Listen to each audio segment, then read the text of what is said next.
계속해서 중국이 대만이 뭐 독립이라든가 막 이러면 이 군부나 이런 데서 저 그냥 놔둘 겁니까? 이제 이러면 문제가 생길 수도 있죠. 근데 지금 그런 겁을 많이 주잖아요. 봉쇄훈련 같은 거, 해상 봉쇄훈련. 아주 상식적 차원에서 대만이 중국을 이기기는 어렵잖아요. 어떤 형태가 되든 간에. 중국이 한 번의 점령은 못해도 장기전으로 가면 중국이 이기지 않겠어요? 한국에 대해 강준영 교수님하고 이야기 나누고 있습니다. 그러면 결국에 지금 이렇게 뭐 중국과 미국의 분쟁, 뭐 중국 경제의 어떤 위기 이런 것들을 얘기하는 거는 결국에 우리나라의 어떤 뭐 도움이 될지 아니면 이게 나중에 어떤 뭐 리스크로 돌아올지 이런 거에 대해서 걱정들을 많이 하시기 때문인 건데 그렇습니다. 지금 또 하나의 얘기들이 지금 전쟁 이슈가 계속 나오고 있거든요. 그래서 지금 뭐 양안 전쟁이니 해가지고 뭐 미국의 어떤 뭐 좀 통제권을 좀 벗어나려고 뭐 중국에서 막 금도 막 모으고 있는 거에 그런 것들도 약간 뭐 전쟁 이런 것들을 대비하는 게 아니냐 뭐 이런 얘기들도 있는데 그럴 수 있죠. 이제 제가 뭐 중국 지도자가 아니라서 그거까지 거기다 아까 모르겠는데. 말씀하신 것처럼 이제 어쨌든 시진핑의 어떤 뜻을 따르는 사람들이 또 지금 또 장악을 하고 있다고 그러면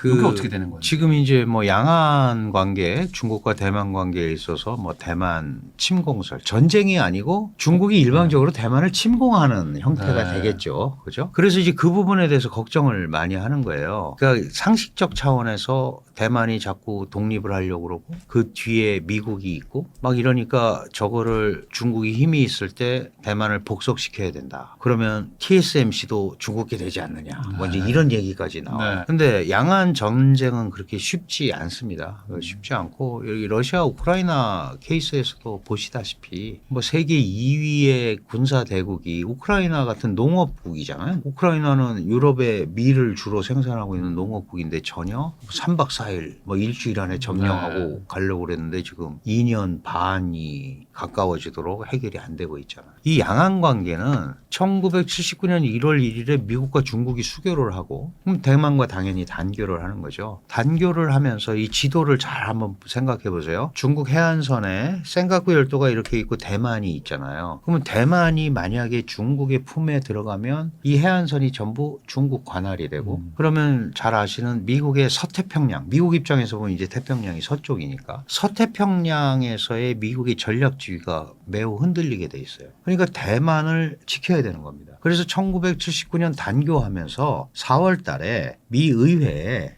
대만 관계법이라는 걸 만들었어요. 그러니까 아주 쉽게 얘기하면 대만을 지원해 주겠다는 거예요. 그때부터 대만의 별명이 생겼죠. 대만은 미국에 가라앉지 않는 항공모함이다. 포기 안 할 거다라는 거죠. 마치 북한이 사고 많이 치지만 그래도 중국이 자기네 필요에 의해서 북한을 포기하지 않을 거다라고 생각을 하는 면이 있잖아요. 그것처럼 대만도 미국이 자기네 필요에 의해서 대만을 포기하지 않을 거다. 이제 이런 생각이 있어요. 그러니까 지원을 하기로 했기 때문에 중국과 대만 간의 군사 충돌이 생기면 물론 이제 말씀드린 대로 일방적인 중국의 대만 공격이겠지만 미국이 진짜 어떻게 할지는 몰라요. 모르지만 개입을 할 수밖에 없어요. 미국이 개입을 하게 되면 이게 미중 간의 분쟁으로 번지게 되잖아요. 그러면 그건 중국한테 상당히 부담스러울 수밖에 없고 침략자가 되면 국제 경제 제재를 받게 돼 있고 국제 경제 제재라는 거는 미국이 짜놓은 판에서 움직이는 거니까 잘 아시는 스위프트 시스템이나 이런 거에 이제 통제를 받게 돼 있잖아요.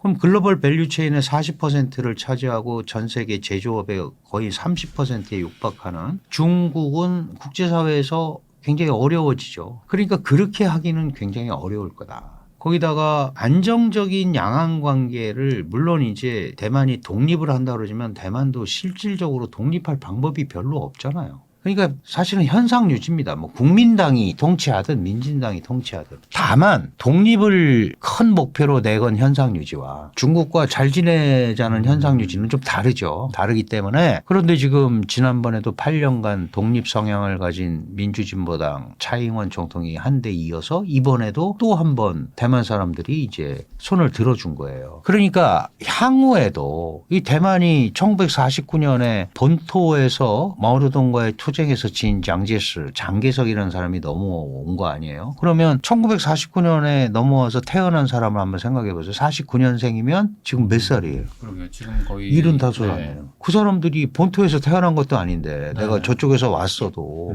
그런 의식이 별로 없는 없겠죠. 거죠. 네. 그러니까 자연스럽게 대만 정체성이 생긴 거예요. 국민당 사람들한테도. 그러면 이제 이것도 중국이 과거와 같이 때려가지고 쟤네를 확 이런 방식으로 하는 거는 한계가 있는 거죠. 그런 의미에서 전쟁하기가 쉽지 않다. 그리고 이긴다는 보장도 없다. 네. 대만도 세계 8번째 자체 크루즈 미사일 개발국이고 베이징, 샹하이에 약 각각 700여 기씩 로켓이 장전이 돼 있고. 나만 죽을 수는 없다. 그러니까 이 전략이잖아요. 그럼요. 중거리 미사일 2,500km짜리 미사일을 가지고 있어요. 쏘지 아마 뭐 안 쏠겠지만 그거를 예를 들어서 슝펑이라는 미사일을 삼엽댐을 향해서 네. 쏘면 삼엽댐이 붕괴되잖아요.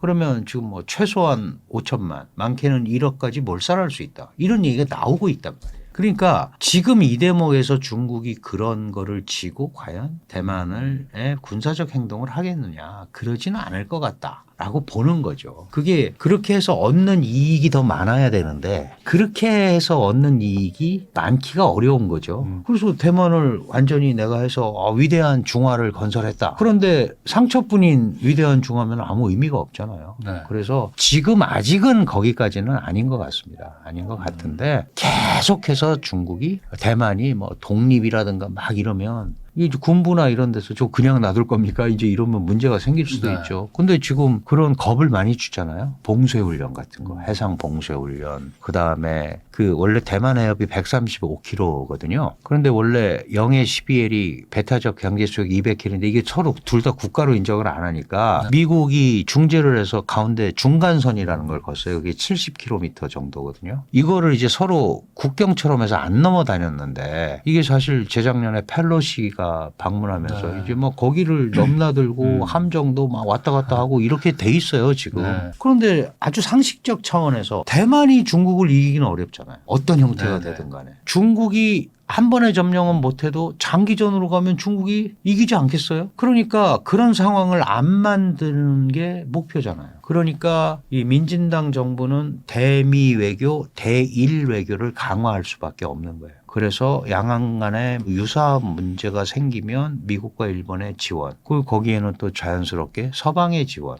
네. 이런 것까지 생각을 하는 거죠. 그래서 실질적으로 정말 전쟁이 일어날 가능성은 그렇게 많지는 않다. 하지만 우리가 푸틴이 우크라이나 다 안 한다고 그랬잖아요. 설마 뭐 저거 예, 하겠냐. 하잖아요. 네. 그런데 할 수도 있죠. 할 수도 있는데 이제 여러 가지 상황을 보면 물론 또 동양적 사고와 서양 사고가 좀 다른 면이 있기 때문에 저는 개인적으로 그렇게 갑자기 뭐 이런 군사 행동을 통해서 대만을 복속시키겠다거나 이런 것들이 일어날 개연성은 상대적으로 좀 적다 이렇게 보는 편입니다.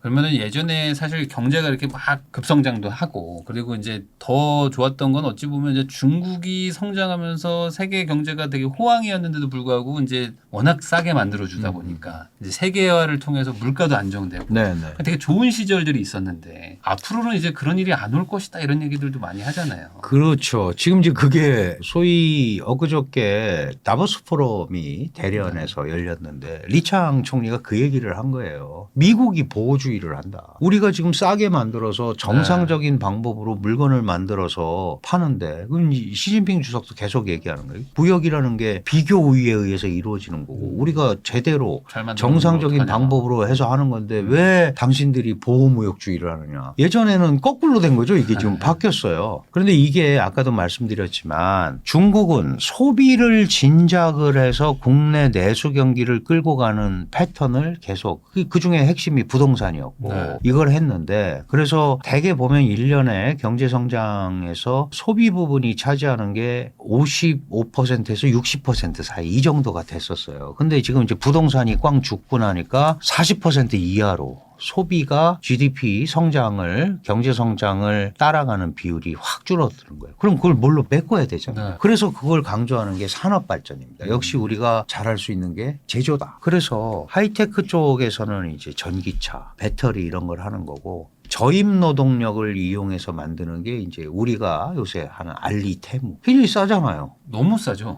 그 도대체 이 가격이 어떻게 나오지? 1,200원에 이런 걸 어떻게 만들지? 이런 그러니까 생각도 그런 들어요. 개념을 네. 하는 거예요. 그러니까 소비보다는 지금은 제조, 산업 발전 쪽으로 더 간 거예요. 근데 이 산업 발전이 그런 싸구려만 하는 게 아니고 말씀드린 새로운 품질 생산력, 그래서 이제 AI 관련에 대해서 지금 초점을 맞추고 있어요. 그런데 이런 부분에 대해서 만들어낸 물건들을 미국이나 EU가 지금 공격을 하니까 이게 장기적으로 또 어떤 식으로 갈지는 전혀 알 수는 없죠. 저가 제품들, 예를 들어서 알리나 테뮤에서 만든 뭐 쉬인 이런 알테시라고 그러는 이런 데서 만드는 제품들이 갖고 있는 가성비가 분명히 있습니다. 그런데 지금 문제가 되는 거는 그런 것들이 아니고 더 큰 덩어리의 이 문제들이거든요. 그러면은 이제 11월 5일 날 미국 대통령이 결정이 되고 지금 벌써 바이든은 관세를 일부 올리기로 했고 이제 조사를 거쳐서 8월 1일부터 시행되는 것도 있고요. 트럼프도 자기가 되면 일률적으로 10% 다 매기고 뭐 60% 관세를 실시하겠다 그랬단 말이죠. 사실 굉장히 뭐라 그럴까요? 이 표를 의식한 발언일 수도 있고 파퓰리즘적인 것도 있어요. 왜냐하면 이게 원래 1달러였는데 여기다가 관세를 50% 했더니 1불 50센트가 됐단 말이에요. 그러면 이 1불 50센트짜리로 미국에 가면 미국의 소비자는 원래 1불에 들어오던 거를 네. 1불 50에 들어온 걸 사야 되니까 이게 소비자의 돈이 여기 들어가잖아요. 그럼 이게 인플레가 되는 거 아니에요. 근원 인플레라고 하는 거예요. 네.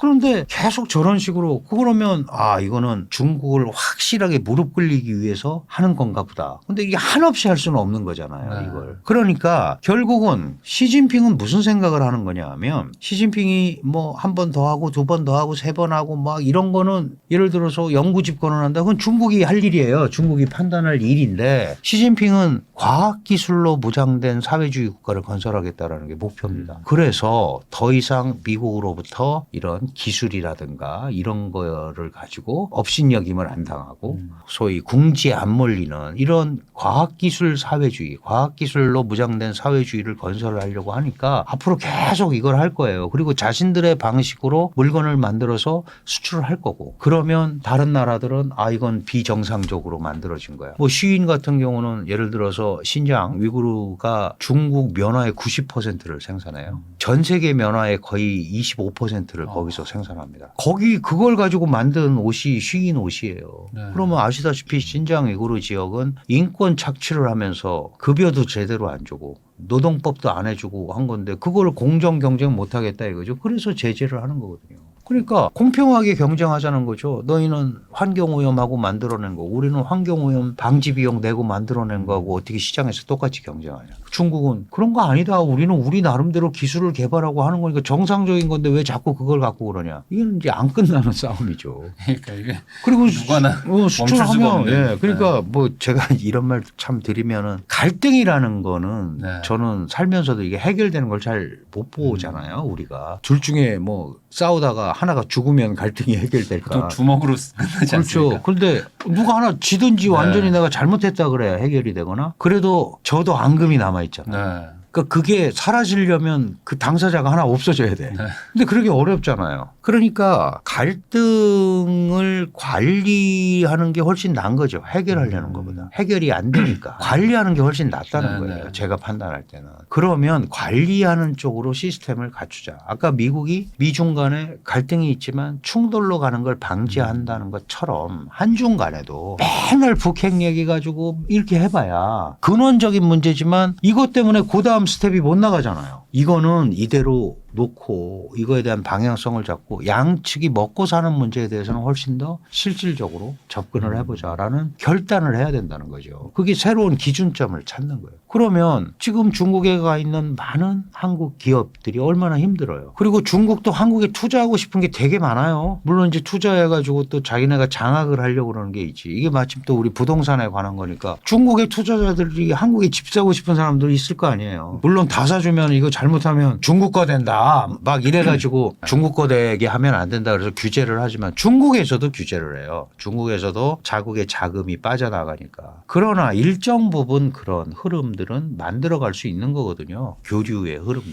중국 관광객을 풀었는데도 옛날같이 안 오죠. 옛날같이 안 오고. 그러나 3, 3, 5 옵니다. 그리고 옛날같이 뭐 여기서부터 저기까지 주세요 이런 것도 안 해요. 그러나 새로운 형태의 흐름을 만들어낼 수 있다. 또 교류라는 거는 무슨 이제 산업 간에도 산업 간 무역이 있고 산업 내 무역이 있잖아요. 산업 간에 하는 무역과 다 경쟁 관계가 아니란 말이죠. 네. 같은 산업 내에서도 분업할 수 있는 게 있잖아요. 그런 걸 서로 찾는 노력을 해야 된다. 그런 게 정치, 북핵 뭐 이런 거를 안보 이런 거를 완전히 무시할 수는 없지만 우선 그런 것 때문에 막혀 있는 이런 부분들을 논의를 하는 게 매우 중요하다. 이제 그런 면에서 지난번에 리창 총리하고 윤석열 대통령 회담한 것도 흐름상 뭔가 그런 분위기를 잡아가는 데는 긍정적 역할을 하는 거다. 그러니까 북한하고 러시아가 자기네는 안 도와주고 화가 나니까 북러 밀착이 또 시작이 되는 거예요. 그럼 중국은 이 그림을 좋아하지 않죠. 거기 갑자기 끼면 뭐 한미일이 아시아 소나토라고 얼마나 비판을 했어요. 근데 자기들도 북중러 되면 안 되잖아요. 네. 그러니까 그렇게는 안 할 겁니다. 그리고 1대1로 하면 자기네가 갑인데 중러, 중북 관계 이렇게 갈 거고 그렇게는 안 할 거기 때문에 오히려 북러의 밀착이 한중 간에 뭔가를 만들어낼 수 있는 계기도 될 수 있다. 이런 좀 적극적인 생각으로 접근을 하는 게 매우 중요하다. 물론 큰 틀에서 북중러는 미국을 앞에 두고는 연대할 수밖에 없고 유엔에서 중국과 러시아는 안보리 상임이사국으로서 같은 편이 될 수밖에 없어요.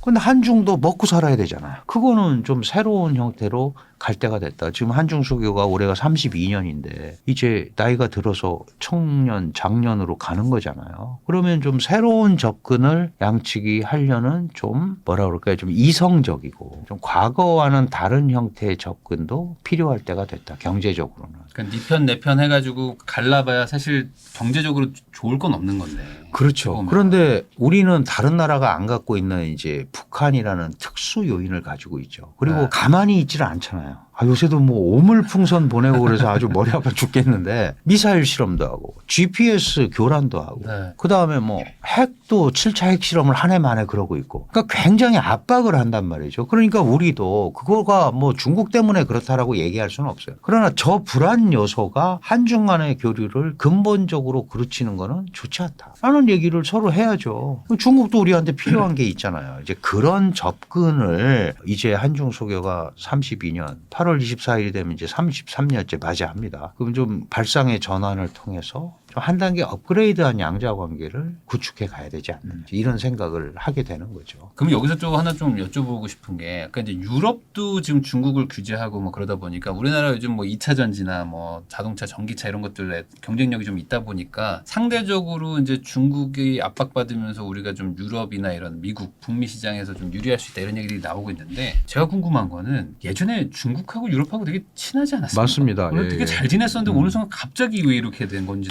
특히 독일이 아주 그 많이 했죠. 그런데 지나고 보니까 네. 이제 중국이 너무 커져가지고 자신들을 막 좌지우지하려고 한다라는 생각이 드는 거죠. 또 결정적으로는 유럽의 국가들이 기본적으로 글로벌 스탠다드 자유민주 시장경제 이런 걸 하면서 국제적 흐름을 가려고 하는데 중국은 자신들만의 방식이라면서 여전히 자유민주 시장경제 체제와는 약간 네. 거리를 둔 흐름들을 가지고 간단 말이죠. 게다가 이제 중국이 자원이 많은데 경제가 발전을 하니까 이제 히토류 같은 경우도 자신들이 이제 응용할 수 있는 단계가 된 거예요. 옛날에는 그것도 자기가 못 쓰고 수출하고 그랬잖아요. 북한에도 히토류 많아요. 그런데 이걸 직접 적용할 못하니까. 수가 없잖아요. 그런데 이제 중국이 그런 걸 하면서 날개를 달고 그러면서 이제 이런 거죠. 너무 키웠다. 그리고 이게 이제 압박으로 오니까 이거 이렇게 가면 안 되겠다. 그리고 교류를 해서 효과도 보고 한 게 있었는데 결국은 중국이 더 커지고 우리가 중국한테 주도권을 뺏기는 면이 생기는 것 같다. 이제 이런 생각들을 하게 되는 거예요. 예를 들어서 전기차 같은 게 대표적이잖아요. 네. 자동차 뭐 도요다 뭐 벤츠 막 이제 이렇게 세계에 유럽에 이런 데가 있는데 네. 아니 중국산 전기차가 엄청 싼 가격으로 들어온단 말이죠.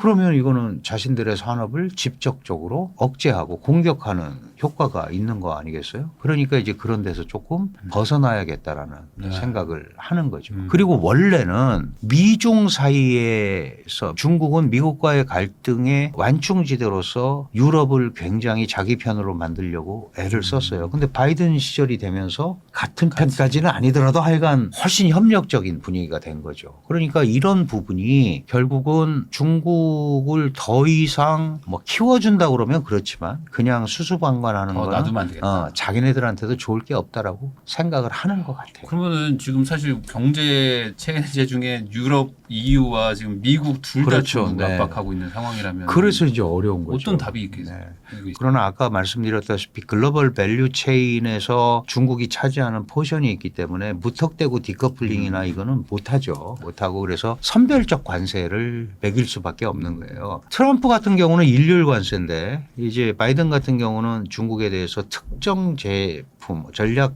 제품에 관한 산업에 관한 것만 매기고 EU가 거기에 동조를 하잖아요. 이제 미국은 관세 전기차를 25%에서 100%로 올리고 지금 유럽은 48%로 이렇게 했거든요. 그러면 사실 가격 경쟁력이 없잖아요. 그리고 그렇지 않아도 중국차 살까 말까인데 근데 물론 그게 테슬라가 만드는 거니까 뭐 어쨌든 중국 그걸로 해서 오는 건데 거기에는 이제 당연히 중국 것도 껴 있잖아요. 그러니까 이거는 계속적으로 압박을 할 수밖에 없는 거죠. 근데 지금 미국에서 나오는 얘기는 그 중국 그렇게 압박을 하니까 테슬라가 죽는다. 미국 기업인데. 애플도 죽는다. 이게 뭐가 잘못된 거 아니냐. 그런데 지금 뭐냐 하면 일단 압박해놓고 보는 거죠. 지금 그 상황에 와 있는 거예요. 그러면 이제 이렇게 하면 많은 사람들 우리가 야 우리도 반도체 배터리가 한국이 세계 1, 2위를 다투는데 우리한테 플러스가 될 거다. 우리한테 오히려 콩고물이 떨어진다 이렇게 생각할 수 일부는 있어요. 근데 전체적으로 보면 중국 거 안 쓴 사람들이 한국 거만 다 할 이유가 없잖아요. 그러니까 그거의 그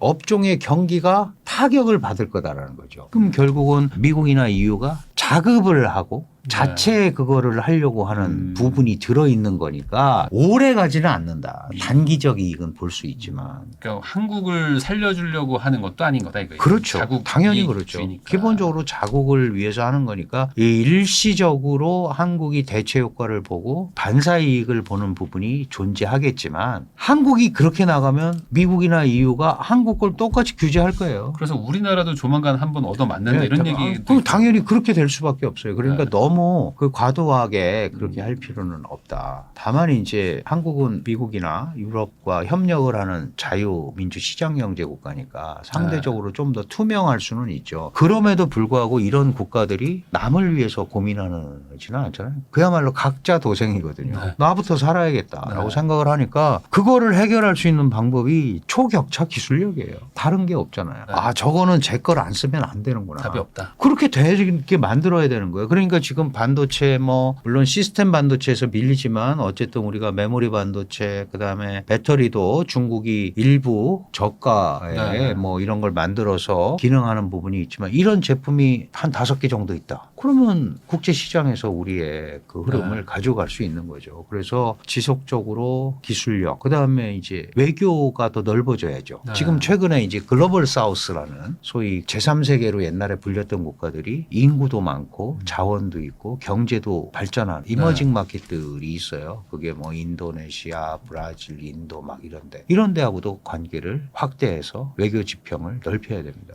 윤 대통령이 뭐 지난번에 중앙아시아하고 아프리카하고 회의하고 현 정부가 이런 것들 다 그거의 일환이거든요. 그런 다원화 이런 거와 더불어서 같이 가야 우리도 사실 위기거든요. 지구적 위기니까. 지구촌의 위기니까. 국제 경제 자체가 침체돼 있으니까 살으려면 우리도 우리 스타일로 가야 되는 그런 노력을 해야 되는 지금 상황에 와 있다. 이렇게 볼 수 있을 것 같습니다. 그럼 아마 이 시청하시는 분들 입장에서는 좀 답답할 수도 있을 것 같아요. 왜냐면 이게 뭐 예전처럼 뭔가 명확한 것도 아니고 거기다가 또 이게 항상 뭐 우리는 이게 속담도 그렇지만 고래 싸움에 이제 맨날 새우등 터지는 역할을 우리가 뭐 수천 년간 맨날 해왔기 때문에 그런지 몰라도 또 이렇게 되는구나라는 생각도 드는데 항상 이게 두 어떤 뭐 강대국 사이에 있는 우리 같은 나라 입장에서는 외교 쪽도 또 정치 또 전문이시니까 어떤 좀 기준을 가지고 살아야 된다 이렇게 얘기해 이게 사실 이론적으로는 설명이 가능한데 이게 사실 현실로 옮기려면 굉장히 어렵죠. 한국은요 다른 나라가 안 갖고 있는 북한유인이라는 게 있어요. 그럼 모든 국가는 두 가지 목표가 있거든요. 하나가 국가 안전의 확보,